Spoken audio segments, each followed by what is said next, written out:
T-Dog, J-Boy, and me, I'm Lugs. Our pride and joy is pumping our mugs. Be careful, kids, it could get rough.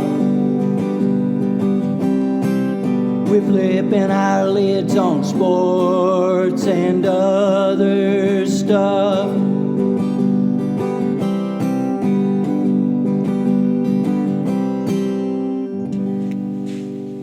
Welcome to Sport Weasel Central. I'm Lugs. I'm J-Boy. And I'm T-Dog. That's right, fellas. Good to see you boys. Thanksgiving week. It's, just about a week away from Thanksgiving.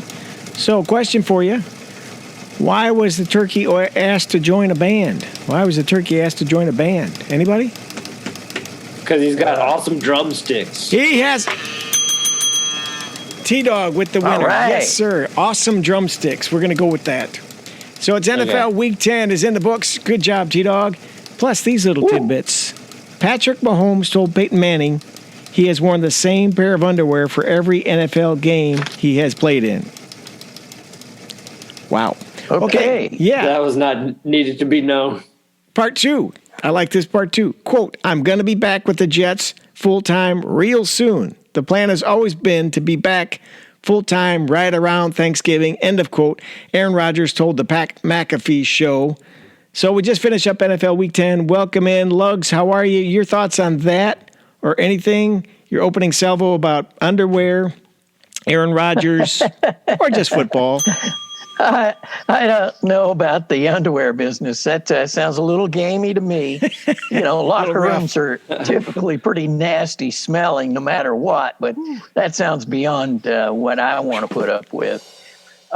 This weekend, the game that really got me, or two of them, San Francisco, Jacksonville, and then the Houston Texans, man. Wow. Did they put a whooping on Cincinnati? I was just crazy. I'll start with San Francisco. They're back with everybody there. Everybody's healthy. And they just, it was men against boys with Jacksonville. And Jacksonville's a good team. I just think San Francisco has more Pro Bowl players than I've ever seen on a team. It's crazy. And, they added Chase Young. Their defense was off the charts. Their offense was off the charts. If they can maintain the health of their players, I don't see anybody who can even touch them. It's just crazy, that defensive line. The offensive line is now good. So, and Brock Purdy is just a smart kid who knows the plays and doesn't put the ball in any danger. So that was my favorite game of the weekend. What do you think, Dog? Wow, that's an interesting favorite game of the week. Just watching one team get obliterated into just a big blop of Smucker's jam. Pulp. I like a Jason Statham movie as well because everybody's going to get killed. Anyway, go ahead. I'm just making sure you're talking about San Francisco Jaguars are your favorite or the Texans Bengals game. Well, I'd have to go with Texans Bengals because that one makes sense. Okay, but it was amazing to see the amount of talent on that San Francisco team. But go ahead, man. I'll start off with the San Francisco Jaguars game. The big takeaway for me on that game, I'll look at both sides. I echo what you say in terms of just. We already have talked about, preseason, during the season, like how gifted they are on offense. And actually, I think the one thing I'll disagree with you on, I think one of the true strengths of Brock Purdy in comparison to Jimmy Garoppolo, and he went cold at doing this during that 3-game losing streak because he had some bad picks. That touchdown to Brandon Ayuk, that's a dangerous ball. Like, he threw it across his body in the middle of the field. But he has faith that Brandon Ayuk's going to come down with it, and that he did. And, he is willing to, once he gets out of the pocket, he can create. Like, he can create in structure, but he can create outside of structure. But the thing is the trade that they had this is the first time Chase Young took the field for the 49ers. The 49ers, like, their defense was kind of leaky, and I think Wilkes was playing the defense a little bit different. They're back to playing 49ers defense where they're dropping the back seven because their front four. I mean, there was a sack on Trevor Lawrence where it was literally Bosa and Chase meeting in the middle on the strip sack, and probably underneath 3 seconds. And on one of the interceptions, Hargraves put pressure on Lawrence, and that's when he threw the interception. They can create so much pressure just from their front four. And considering the talent of the linebackers, how well I think in general they're coached on defense, I know they have, I believe, 3 losses. They're back They do. I think at the top of the pecking order of being the team to beat. This is no disrespect to the Eagles, even though definitely it will be seen as that. It's just there is a ferocity to this 49ers team that I'm not seeing from the Eagles on defense. And obviously they have time to still get healthy and maybe kind of round into form at the back end of the season. But and on the other side, Jaguars still lead the AFC South, but just how little protection it feels like Lawrence gets week in, week out. I've said for a while, Zay Jones, even though he's not like a superstar, I think he's important to their team. He's stretching the field.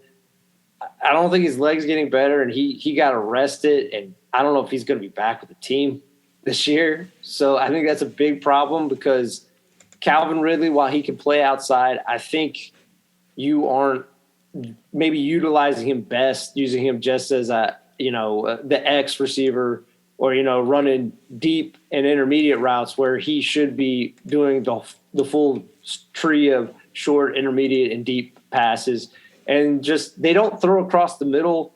And I'll kind of dovetail into the Texans where, to their coaching staff, a lot of CJ Stroud is great, but a lot of it is they are passing across the middle because those just with how they've adjusted rules in terms of how you can hit receivers, those are just higher accuracy passes, and it just allows you to move the chains. I just worry about the Jaguars because they have some tough defenses coming up here. I mean, they have to play the Texans again, who golly-whopped them earlier in the season. They have to, even though Cleveland is not going to be without Deshaun Watson long term, they have to play Cleveland, whose defense it can get after you with Myles Garrett. And obviously, the Baltimore is still one of the better defenses, even though losing to Cleveland this week. So I just worry about them down the stretch. And I guess going into the Texans game, kind of like what Lugg said, CJ Stroud, I mean, is it jaw-dropping as the week before? Maybe not, but again, just stamping it again, they need to drive the length of the field just to get in field goal range. The way, even after all the interceptions, the fumbles lost, he doesn't lose his cool. He doesn't panic. He stays the course. He hits, big pass to Noah Brown. And Noah Brown almost cost them the game because he kept fighting for extra yards. But, just the fight of the Texans and, it feels like they haven't really hit their ceiling yet for this season. So that's, a worry for, the Jaguars in the AFC South. And currently, with that win over the Bengals, Texans are the 7th seed and the Bengals are outside looking in. So crazy. Yeah, and I think CJ Stroud, not only is he rookie MVP, I think he has a legitimate claim to be MVP, period, because without him, they're not going to be anywhere near where they are. So it'll be interesting over the next few games to see if they can maintain. To build off of what you say, Lugs, think about it this way too. Nico Collins has always been a talented receiver, but this is his 3rd season. He didn't really do anything in the first 2 seasons. Now, that might have been more Davis Mills than him. But all of a sudden, Nico Collins, early in the season, he looks like a legitimate, true number 1 receiver. Tank Dell, drafted in the 3rd round, is, not very tall. He probably weighs 160 pounds. He has multiple explosive, 100-yard games with touchdown. And actually, a few weeks ago, he had 100 yards and 2 touchdowns against the Buccaneers 2 weeks ago.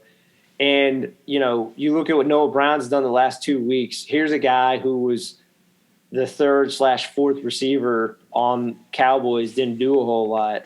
And now he's just been thrust into this role where, Stroud is feeding him and he looks like a superstar. So, and that's the true essence of, to be fair, to get back to what you say, an MVP. These guys that I think are talented, but all of a sudden they've been taken up a level or two based on the quarterback play.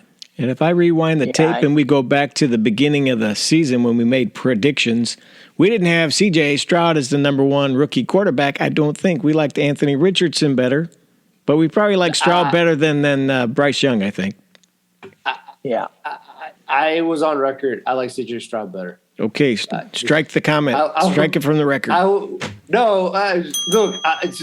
this isn't me patting myself on the back, because also I think I had the Texans only winning 3 games. So I'm just being honest.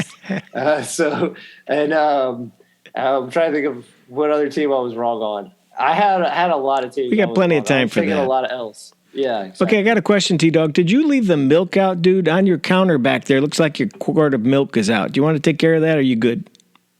No, it's just want to make sure. It's empty. It's empty. Okay. All right. So, just don't want, in this time of high inflation, don't want things to kind of, get wasted. No, I appreciate that. Okay, let me throw this at you guys. Russell Wilson is back. The game I liked was the Broncos and the Bills. Correspondent of the show and friend of the show, Heather Benson, was at that game, and she reports that throw he made in the end zone was 1 in a million. And there's Josh Allen. Lugs, you continue to beat up on him. I think you're right. What is wrong with Josh Allen? Well, Dorsey was the man who had to fall on the sword there. They got rid of him, the offensive coordinator. So I just think they lack focus. It's because they've got players. They've got a good offensive line. Obviously, Josh Allen is talented, but he's regressed to his rookie year where it was just rip ball. He's got such a strong arm, and he believes so strongly in Diggs and I'm forgetting the tight end, but Kincaid, Dalton Kincaid. Yeah, that he tries to. It's just play the game. I think the bottom line for me is they have no real running game. So all you got to do is just tag off. And, when you limit yourself, they're a little better at running than they used to be, but not much.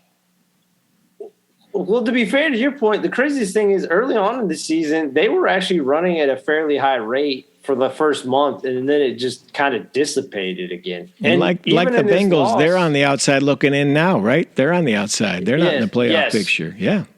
I think correct. if the Bills lose this week, they're going to be wholesale changes. Maybe Sean McDermott is gone. Well, to be fair to your point, even though it was reported, and I still going to go with what's reported, I heard someone allude to when Leslie Frazier decided to take a sabbatical and leave, that he was kind of pushed out. Now, I've never heard anything that actually confirmed that, but it was at least speculated that McDermott pushed him out so that he could, have bigger control over it. So clearly, to be fair to your point, Lugs, from upon high, definitely the pressure is being put on McDermott. We went back 2 years ago, and it's sad for Buffalo, the team and the fan base, that they probably maybe win the Super Bowl if literally that coin flipped the other way. But it just has, they've just kind of deteriorated and depreciated on defense, and also just, maybe with Dayball leaving, you didn't have a constant voice to really rein them in. And I agree with Lugs. I think I'll be hard on Ken Dorsey, the player. I always kind of mocked how great he was because those Miami teams are just so ridiculously talented. But I think he did do a good job with Josh Allen. I don't think he was the problem as the offensive coordinator. I will maybe give him fault with what you all said. I think they should have stuck to the running game because even in this loss, James Cook ran for 109 yards off 12 carries, and Latavius Murray, who is like 32 years old, ran for 68 yards and a touchdown. So it's clearly not that they don't have the ability to run. And kind of, I think you all would agree, I think Josh Allen is one of the best quarterbacks, but it's kind of like going back to Peyton Manning. Asking him to be Superman all the time is just too much pressure on anybody, physically and mentally. Like, you have talented running backs like James Cook and Latavius Murray, and they signed Leonard Fournette. I don't know what he even has left in the tank, but you have those guys.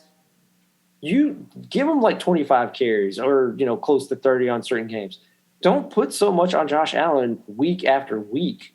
I think even though they're missing some talent on defense, they still have enough pieces. And I think schematically McDermott is a talented coach, so they can, maybe do some smoke and mirrors to win these games. But I do agree with you all. Like, I think Josh Allen has become a wild horse a little too much. And I don't know who gets to decide to rein him in.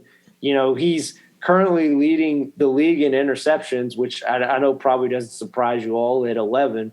So, But, they lost that game with a 12-man on the field penalty is essentially what cost them the game. I mean, that's just X's and O's. That's just stupid football. I mean, plus there was one play where Von Miller tried to track Russell Wilson down, and he couldn't even get close to him because, he doesn't have much in the tank. And so there's another sign of just – has the window closed already on the Bills? I don't know. It's really sad to see some of that.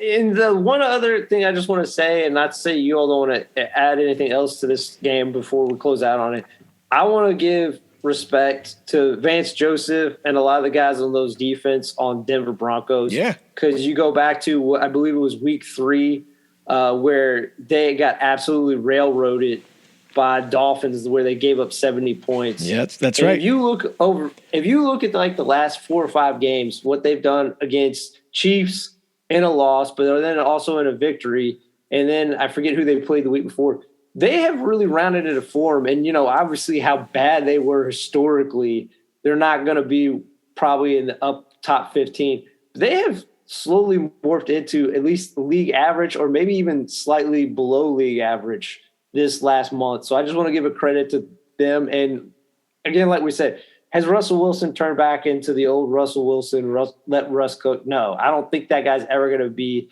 but he's played solid enough this year that I know he's maybe not the option you want next year. You can stomach paying him another year because he's playing solid enough. Javonte Williams, particularly last month too, has really kind of become back to being the running back that they drafted a few years ago after that horrific knee injury. It feels like the Broncos are stabilizing. And again, they're not going to make the playoffs, but Sean Payton is showing that he is one of the better coaches for his career, how he's been, that I think they've kind of righted the ship, hopefully for the future. I think the rest of the season, they could be good spoilers for a lot of teams as they wrap it up and kind of look toward next year. Lugs, what else is on your plate? Well, another game that I really enjoyed watching was Detroit LA Chargers. I don't know how many games this weekend came down to that final kick, but that was 5 or 6, I think. It was a lot. Yeah. And just watching that, why did Chicago let go of Montgomery? He's a tough money. He's a tough runner. It came down to money. Yeah. Okay, well, as long as he got a good payday, I'm good with that.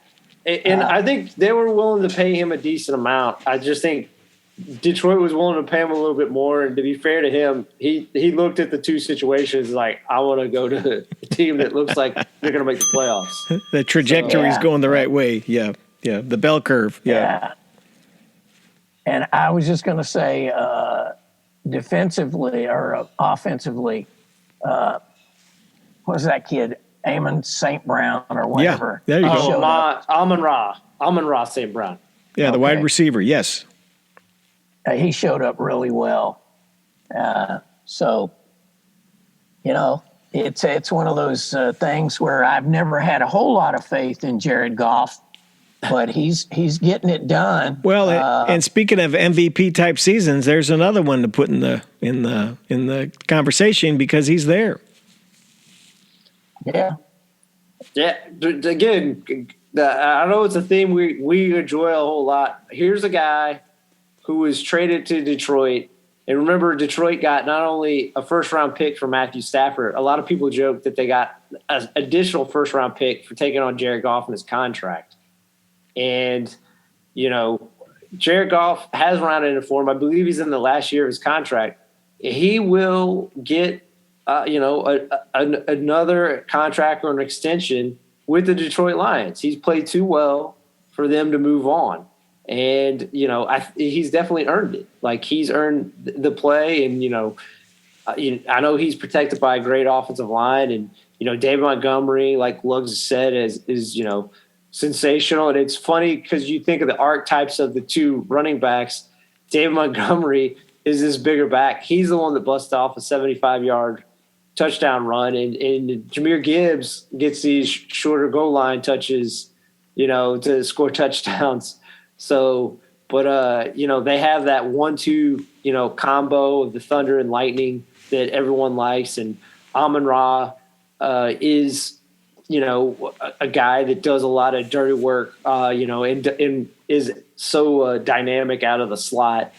And, they didn't even have to utilize Sam Laporta. And, on the other side of the ball, I know Luggs didn't like Phillip Rivers because he just didn't win a whole lot. Can we maybe flip the scenario on this? Is the Spanos family just cursed by a gypsy or something? Because regardless of having supremely talented quarterbacks, they seem to underperform almost year after year after year after year. Yeah, it's amazing to me. I mean, it's like they're wasting a lot of good talent on offense. I just don't get it. I don't. And I thought that what's his name that came from Dallas. I thought that Kellen Moore. I thought that would really put them over the hump, and it hasn't yet. So I don't know what to make of that. Oh, I know. Oh, you go. Let's start. I was just going to say, by the way, sort of a crazy comment here. Goff will be back in Detroit just because he's the only one that can understand what the hell Dan Campbell's saying. He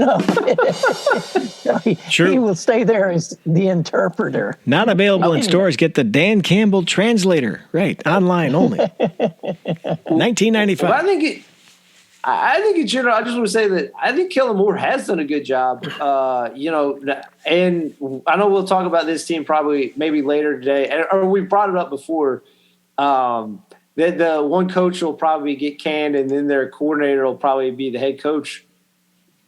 I mean, look, this is the end for Staley, Brandon Staley. Yeah, he was supposed to be a defensive guy. And this is year 3, and just they get demolished. And I know Detroit's one of the better offenses, but regardless, they get demolished week in, week out. And, Herbert plays sensational. Keenan Allen, I mean, he has 175 yards and 2 touchdowns, and it doesn't matter because they can't pull it out. And, another big problem with them is I don't know who their training staff is or their medical staff. They need to fire them or tweak them because consistently year in, year out, they have guys that get IR'd or just aren't able to play even like 5 games without turning into dust.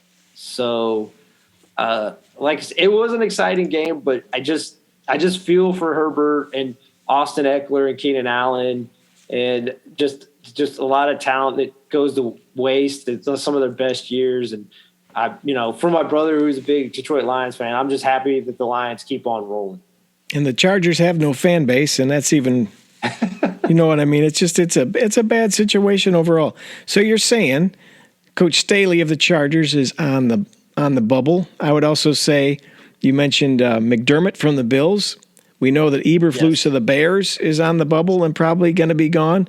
And I would throw Frank Reich on the pile from Carolina because I think that owner's just enough to be trigger happy and get rid of him because he wanted his quarterback, got his quarterback, but that's not working out so well. So that's 4 for me. Well, and you can add to that list, for as far as I'm concerned, the entire coaching staff at New England, starting with Belichick. Wow. They need to move on from all those guys. Patricia, Bill O'Brien. Bill O'Brien. Yeah, I mean, it's time. Mac Jones is like in shock. You look at the man. His eyes look like BBs rolling around on a table. Like one of those dog cartoons, the old Tom and Jerry, where the eyes are rolling around and the pupils are rolling around. That kind of, with the Tweety birds going around. So, yeah. I guess like to branch off those games we kind of talked about, like Chicago versus going all the way back to Thursday night game. Yeah. Chicago in Panthers. It was great that the two teams that were involved in the number 1 overall pick squared off, and I wish I could have watched Amazon just to hear Al Michaels' head explode. Like how I did have I had the honor of watching that, and that was one of the more painful games to watch in the history of football. Because here's Herb Street just trying to make stuff up and make Bajent and Bryce Young sound like they're the best quarterbacks ever to pick up the pigskin. It was rough. It was terribly rough. The ratings had to be god awful. And again, to be fair to Tyson Bagent, Tyson Bagent wasn't asked to do a whole lot. He did his job where he didn't turn the ball over. He wasn't asked to throw. He was just asked to throw at times to move the chains and whatnot. And they mainly feature Deontay Foreman, who had 80 yards and a touchdown. And it ended up working for Chicago. Bryce Young was the first overall pick. And I even though it seems like I want to kill the guy, I do want to go after Frank Reich because, to be fair to what Lug said, he's definitely on the hot seat because think about it. He was the offense calling. He was a play caller, and he gave up, play calling for like 2 or 3 games, and now he's back to being the play caller again. That's definitely the sign that someone is talking to him. And we talk about ad nauseum. I know, like, one of the bigger problems is, where do bad franchises come from? You're like perpetually. It starts with a bad owner. Tepper's a bad owner. Like he gets too involved. He does. He probably shouldn't have been. He shouldn't have been involved in the Bryce Young. Right. Don't make football decisions, dog. Leave that to us. Right. And again, are any of the 3 of us like anywhere close to being an expert scout? No. But even as laymen who just watch certain games on Saturdays, then maybe not even a lot, maybe just a few highlights. When you watch Anthony Richardson, when you watch C.J. Stroud, even Luggs' his boy Will Levis, you see big time flashes and also talents where maybe it takes a while, but they're going to turn out. Just again, I don't hate Bryce Young the guy, but like he's not an especially gifted athlete. He's incredibly small, so like it's going to always be hard for him to throw in the middle of the field at the NFL level. Right. And it just feels bizarre that you give up all that draft capital to take a guy who, if he works out, will be one of the greatest outliers in the history of the NFL. It seems like the craziest gamble to take with the first overall pick, with also not only giving up, multiple picks in the next coming years, but also your only guy, skill position player in DJ Moore, who had juice. Because, I mean, Adam Thielen, I'm happy that he's had somewhat of a career resurgence. He, at 34 years old or whatever, like he's the only guy who can consistently get the ball and kind of move the chains. Jonathan Mingo, maybe in time will turn into something, but he's not. Hayden Hurst has always been overrated, in my opinion, at tight end. He averages like 8 yards a catch. I mean, and, Terrence Marshall has never turned into what he should have. And, DJ Chark I like, but he's always injured. So I don't know. I'm going to go back to Luggs used to talk about Alabama kept those guys in the basement, those linemen, and they'd bring them out for the games and then throw them some meat down in the dungeon. So yeah, Bryce Young, guys with arm span, wingspan, and are 6'8" to begin with, are throwing their arms up. Here's little old Bryce, who's a little, like an eyelash taller than Luggs, trying to chuck the ball over that fence. That's not going to work. That's physics. That's pretty simple. Yeah, I mean, again, because some people wanted to. I'll go to another game where people compared him coming out. If you watch the Arizona-Atlanta game, I know some people compared Bryce Young to Kyler Murray, but again, I just want people who feel that way about Bryce Young to watch Kyler Murray coming off a fairly extensive, Heck yeah. knee injury. Not even a year ago. He had 6 rushes for 33 yards. Again, he still has wheels, and I don't know if any of us were ever the biggest Kyler Murray fans, but the one thing I feel even the harshest critics will say, that man has a strong arm and he throws a beautiful deep ball. Like, he is an extremely gifted athlete, Kyler Murray. So even though he doesn't have the prototypical size, he can make it work because he has other things that are so elevated. Yeah, well, see, I was just going to say that Bryce Young is a pocket passer who you can put in your pocket. I mean, Whoa. It's like... Writing that one down. Yes, sir. Writing that down. To me, he's a tinier version of Teddy Bridgewater. He's very smart, but doesn't have enough just physical capability. And he's shown if you get a lick on him, he's done. And one more. I saw part of that Kyler game.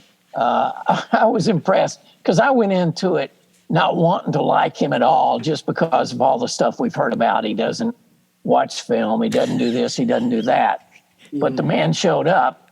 The only person who ever threw a prettier ball was Dan Fouts. And that's going way back for San Diego. Is that the way back machine? So, one more thing on the Bears-Panthers game on Prime. Yeah. In the first quarter, they were already breaking down. Tyson Bagent's father was a professional arm wrestler, and they had video of that and a shot of his father in the stands, and that was the highlight probably of the game. So Herb Street had to break down arm wrestling and Tyson Bagent's old man. It was a classic. And, Al's just loving that. You're right. Head exploding. Yeah. All right. Sad. Yeah, Sad. It was very sad. Luggs, let's do a little sports of yesteryear. You ready for that? Got that teed up? All right. Let's go, baby. Here comes the sports of yesteryear theme. We cranked up this old piece of junk music we found, and we thought it would be really cool to do Luggs' segment each week. So we hope you like it. It's a fun thing he does. Luggs, do it. All right. 1901, 6th Iron Bowl. Auburn beats Alabama 17-zip in Tuscaloosa. Ooh, Alabama fans were, more bourbon, please. 1946, Ted Williams is picked as the American League MVP after serving in the war.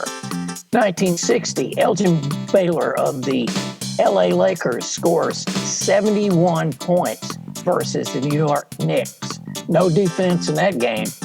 1970, Paul Brown, as head coach of the expansion Cincinnati Bengals, defeats his former team, the Cleveland Browns, a moment he calls his greatest victory. And our final is closed circuit for our friend of the show, Roger Taylor. 2020, British Mercedes driver Lewis Hamilton clinches 4th straight and record-equaling 7th Formula One World Driving Championship by winning the Turkish Grand Prix at Istanbul Park, Tuzla. That's it for this edition of Sports of Yesteryear. T-Dog, did you used to go for runs in Istanbul Park, just for fun? I did. A couple miles once in a while? Yeah, it was. I got very sweaty And luckily I always had with me, an old Charleston chew, and I'd always help power me through the second half. Clark Bar would be another one I would vote for. And Lugs, one more thing: 73 points by who? Hondo Havlicek. Who was it? No, it was 71 points by Elgin Baylor. He was a forward for the L.A. Lakers in the Wilt Chamberlain era. Were they playing the Washington Generals, or what was the deal with that? Well, close. It was New York Knicks. Dang, that's cold right there, mate. Dave DeBusschere and Willis Reed and wow. That's some good sports of yesteryear. Thank you for that. Brought to you in part by nobody. Okay, what other games you want to touch upon today? Well, I was just going to mention, you were talking about the Raiders and that sort of stuff. Those boys, it's crazy out there in the world of the Raiders. What do you mean? Let's just say you're not feeling it. You're not feeling it. I think our man Mark Davis, he got himself a new haircut. Is that a cut or a piece? Well, I think he's going for the mo. It's that kind of slap across the face. But, Mo, Larry the cheese. But I got to say, we were talking about coaches and performing in their specialty. Robert Saleh's defense is amazing. If they just had any semblance of a quarterback, they would be winning games. I mean, it's just crazy to me how good they are on defense and how they have nothing on offense. I want to ask you this. Do you think management or the GM is forcing him to still play Zach Wilson? Look, I know Trevor Siemian isn't a world beater. I don't know he's not, the long-term solution, but shouldn't you at least try Trevor Siemian? Why not? Can't we just, right? He must be really bad if you're going to stay with Zach Wilson after some of the throws I saw. He had one throw that was like a pro quarterback throw, and I think that was by accident. I think he had a hitch in his get-along and just happened to hit it. I see, you might be right, but I just feel sometimes like there's something about like, how can a guy be this, underwhelming week after week and you not like at least attempt to start the other quarterback? And we know Simeon's had some moments in his career with the Broncos and some other teams. Yeah. That's what I'm saying is like, I know he's not going to give you a giant spark. And look, at this point, you can't be like, well, it'll kill Zach Wilson's confidence. Zach Wilson is definitely, would we all agree, Zach Wilson's out the door at the end of the season, right? Oh, yeah. Yeah. Dude, who cares about saving his confidence? I mean, you got to try to win games. Like Saleh has to be in the contention for also being on the, on the seat, right? I agree. On the hot seat. Completely. Yep. Yeah, especially in New York. Yeah. And again, like you said, like it's not his fault. Like his side of the ball has been good, and again, I think Antonio Pierce can be a good coach, but let's settle down on like Antonio Pierce doing a great job. Like he beat the Giants with Danny DeVito's, long lost son, Tommy DeVito, and, Zach Wilson, who, like we said, it was negligible by actually the GM. Not, I'm not going to blame Sal on this one. It was negligible by the GM that he was still the backup quarterback when you signed Aaron Rodgers. I'm not killing him for the Aaron Rodgers signing.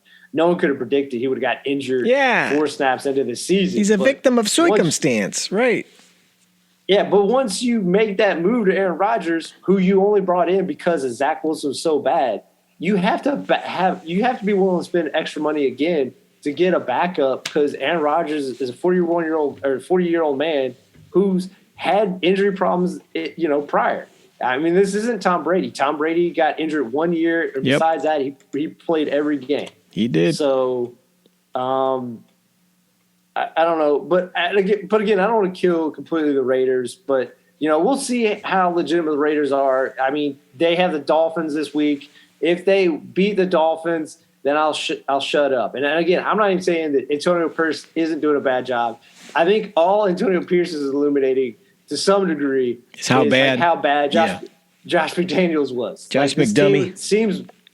This team seems motivated. You know, they're not the most dynamic offense, but they're playing, you know, smart football. Maybe they're just eking out wins against bad teams, but they're not, you know, blowing up in their face, and they're not blowing games they shouldn't. So, all right. I agree with that. But you know, I'm not gonna. I want to talk about this game, but since it's, you know, he's the primary supporter of this team, I want J-Boy to talk about J-Boy. How'd you feel about that Minnesota Vikings New Orleans Saints game? You know, how can you not feel good about Josh Dobbs and what's going on with Minnesota? It's a freaky thing. I don't think we can really wrap our hands around it because he's just come out of nowhere, literally. Journeyman, as we love that phrase, and he's won the hearts of Minnesota. His jersey has sold out. The kid's very likable. He shows up at the presser and says, "Hey, I just want to say hello. I'm the new quarterback for the Minnesota Vikings. My name's Josh Dobbs." You got to like him. You get to know him. You know, they're so hungry for something up there that this could be what they need. And if they go and they get in the playoffs, which they're currently, sitting at 7, I think, 7 seed. Mm-hmm. Good for them. You know, maybe the whole Kirk Cousins thing is they had to move on, and it was a weird way to get off of it, but they did. And I'm not saying he's going to win the next, 5 games, but man, they're having a lot of fun, and he's pretty loose and happy to do it. And their defense is playing better than ever. Big surprise, and I think they're a team to be reckoned with down the line. Let's see what happens when they play good teams like Detroit and some others as they finish out the season. How do you feel about it? I agree. It's cool to watch somebody just come out of nowhere, sort of. I mean, he had a decent couple of games there in Arizona, but good for him because Arizona's going nowhere. Vikings have a shot at it. In that game, I thought Hawkinson really saved him a couple of times. But we'll see. I did not understand getting rid of, what's the halfback that they got rid Dalvin of Cook. now? Dalvin Cook. Yeah, they're kind of journeymen there. That. But, Jefferson's coming back in the next week or so.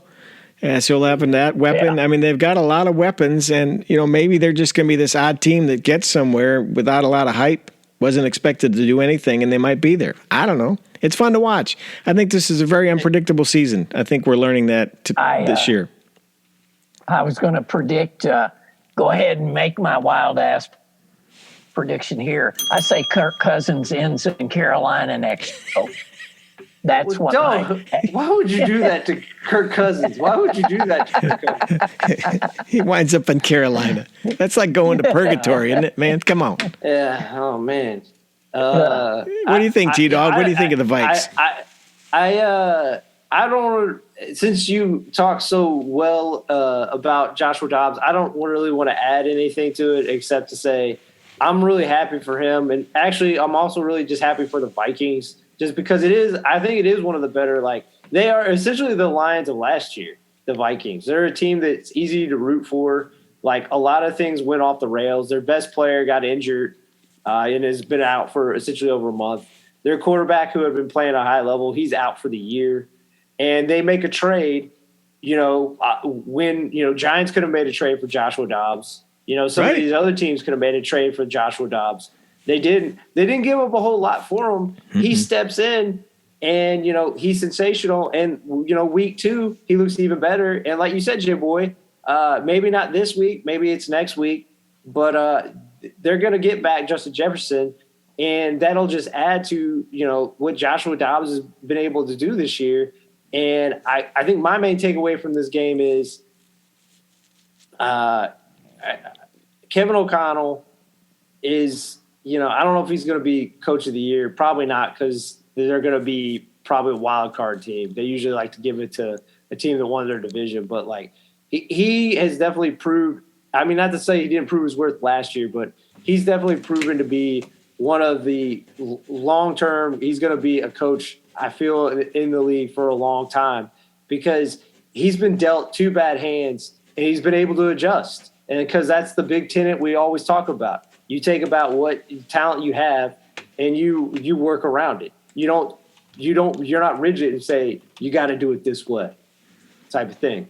And on the other side, I think Dennis Allen is a great defensive coordinator, but you look at, the talent on the Saints. I know they are older, but I'll admit, here's one I'll admit I was wrong on. The Derek Carr signing, while it has not worked out, he has not played well. Mm-mm. And even though Jameis is the Jameis of old, it is revealing. I know he had those 2 interceptions, but that offense had a spark when Winston came in because he's willing to gamble and take throws. Where Derek Carr is super safe. Like they're opposite sides of the same coin. Like either you can die by Jameis Winston where he is just playing, gunslinger, but Derek Carr, he's just trying to do checkdowns to Alvin Kamara like 12 times a game. So that doesn't help anybody. And I just feel for the collection of talent that they have, and you look at on the opposite side where the Vikings, they were honest about what their team was, and they were kind of rebuilding on the fly, where Saints tried to maintain, we're still in our playoff window. Right. I mean, hopefully they didn't think they were in the Super Bowl window.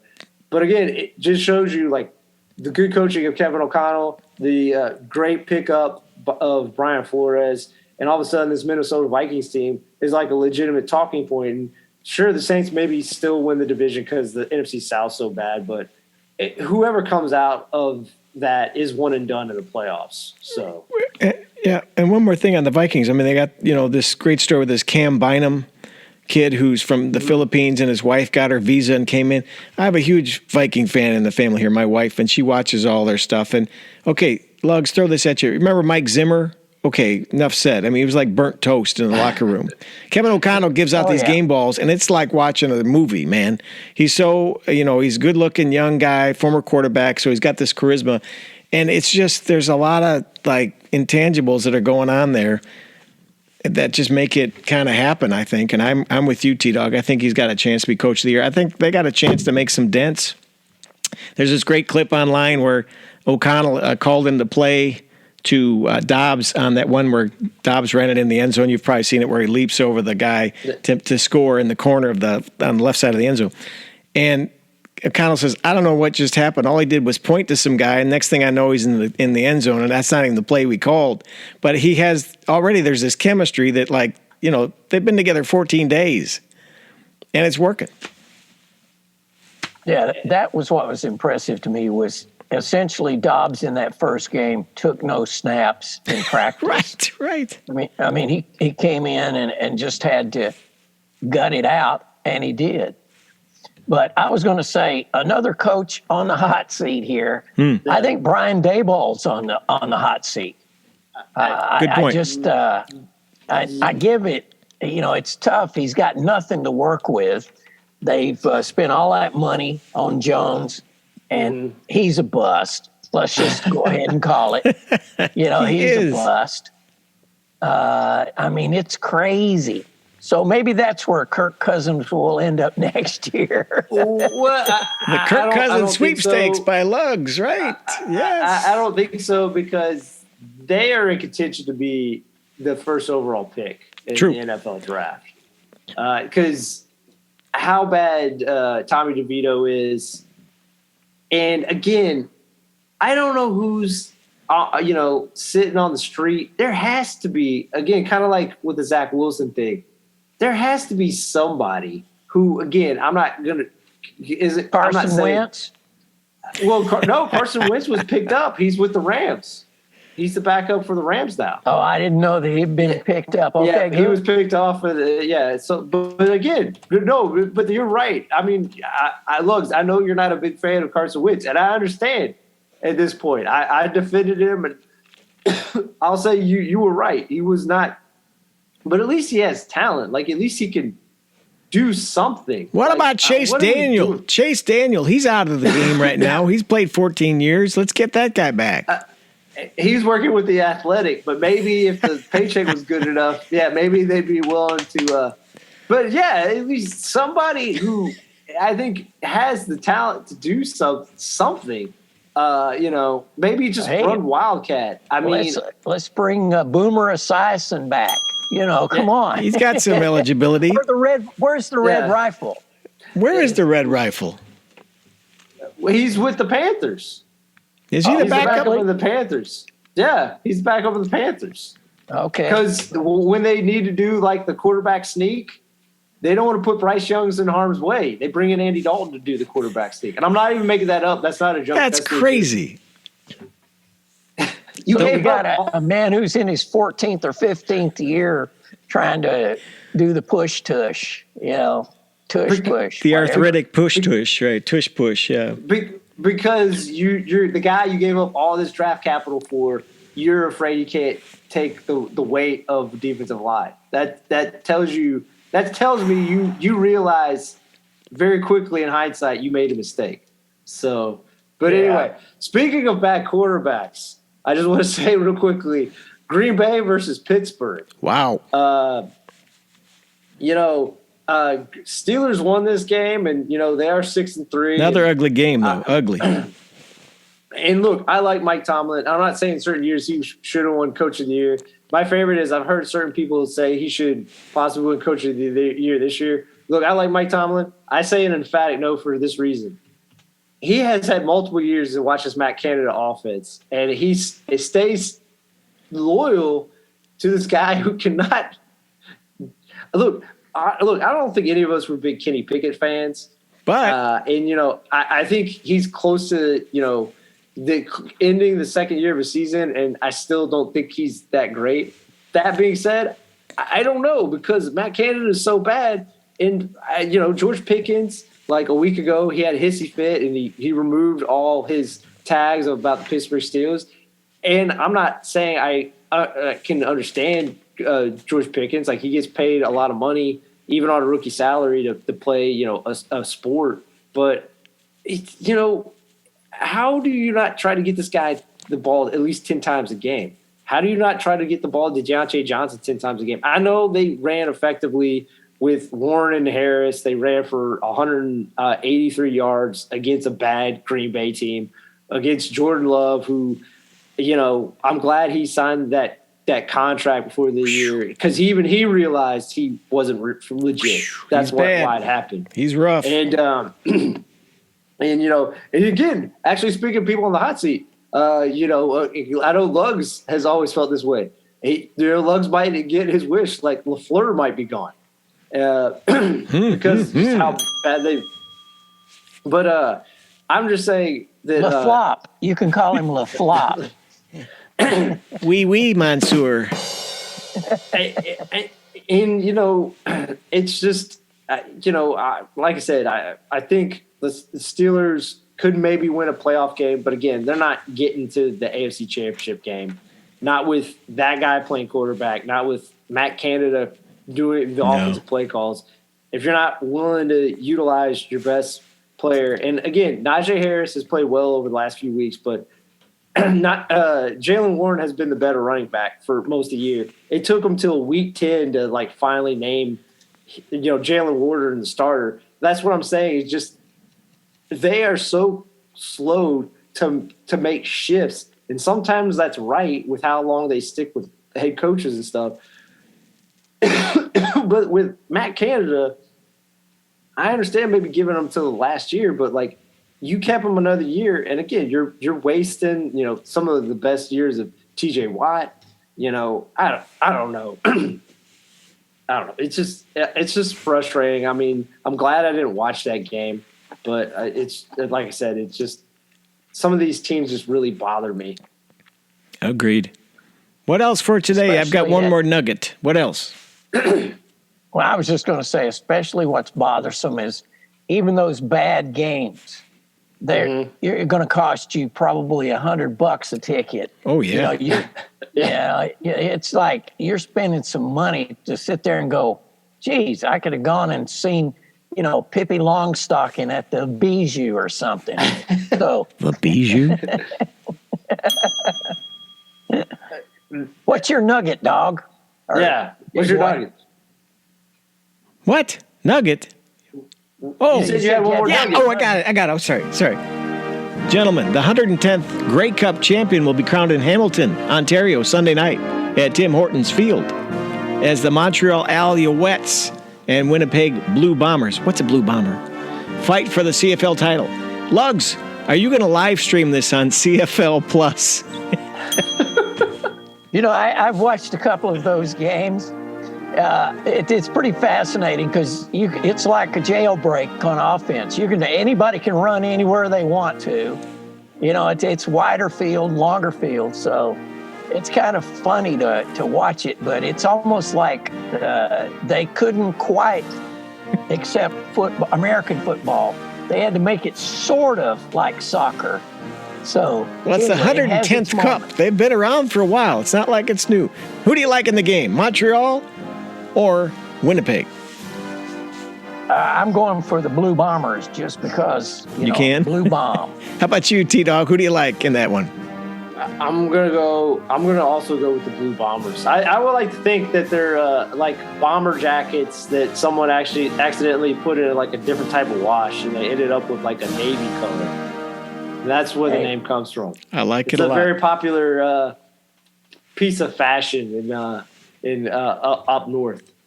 I'd like to catch a few highlights of that, don't you know? But we'll see. Maybe we can run those back next week.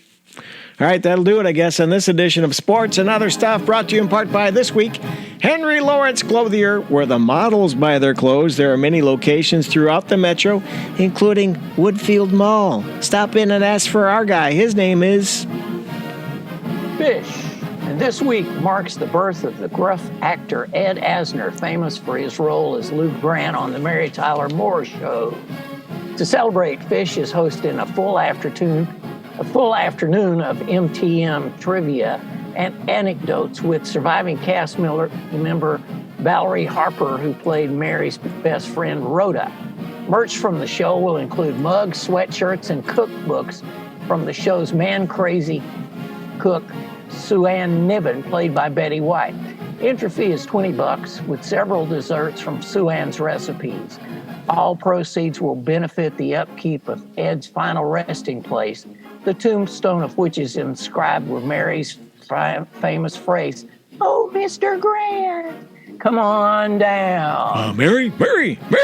Yes, those were the good old days, the Mary Tyler Moore Show. Mr. Grant, yes, good stuff. This has been Sports and Other Stuff. We'll see you next time. Thanks for watching and listening. Bye-bye now.